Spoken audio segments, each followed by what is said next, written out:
Today we will be making this fun frog puppet.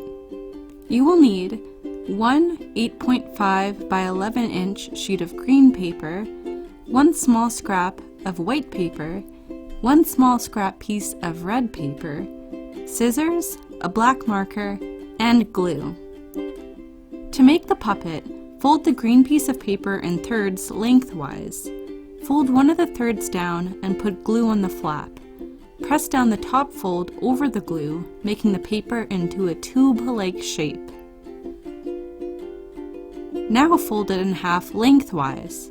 Fold each end into the middle so when you unfold it, you have 3 creases like this. When you look at it from above, it should look like this. Now let's create the frog's tongue out of the red paper and the eyes out of the white paper. Draw them on the paper, then cut them out. Leave a fold on the bottom of the eyes so you can glue it to the puppet. Glue on the eyes on the top of the puppet and the tongue inside the frog's mouth. Using your black marker, draw a nose. Now you have an adorable frog puppet.